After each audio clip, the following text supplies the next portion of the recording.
In this 3-minute game review, we're looking at Little Orpheus. So hit that subscribe button and let's get into it. Little Orpheus is a side-scroller with puzzle elements, where you play as a Soviet explorer that has been stranded in a beautiful but dangerous underground world.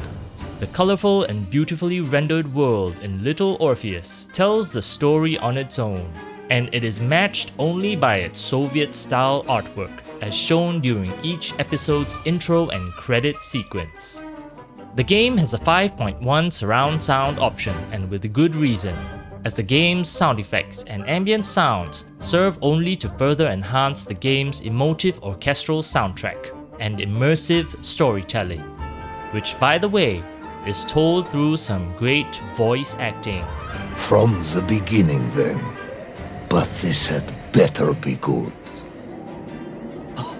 Good, General. It's more than good. It's extraordinary. And it began like this.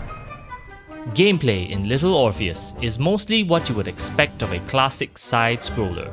You have to run, jump, climb, swing, slide, and sneak your way past the dangerous flora and fauna of this mysterious underground world. There are some environmental puzzles interspersed throughout the game, where a simple shifting of platforms or pulling of levers is needed, but it is nothing too complicated. In addition, there are some intense chase sequences and stealth segments to change up the pace of the game.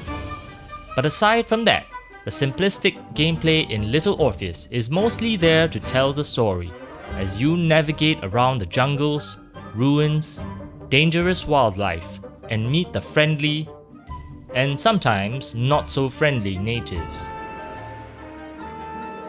It should be clear by now that Little Orpheus is first and foremost a storytelling experience, but told not just from a lengthy interrogation room flashback voiceover, but also through the player's interaction and experience with its natural environment. The game's story is also presented as old-school TV episodes, and with each passing episode, you will slowly fall in love with the humorous dialogue, lovable characters, and the beauty of its natural world. Little Orpheus has little in the way of its gameplay, and the devs clearly intended to prioritize its storytelling over everything else. Some of the levels can get borderline tedious at times, but the frequent checkpoints and frequent changes in pacing just about keeps you interested enough to keep going to want to see where the story goes. And despite a relatively short and linear, non-replayable story, Little Orpheus offers an unforgettable experience at the reasonable price of a movie ticket. I would only recommend Little Orpheus to players who love a great but short story experience and don't mind simplistic gameplay mechanics, especially at its current low price. If you're craving for more story-driven games, check out our Top Picks playlist. Otherwise, like and subscribe for more 3-minute game reviews.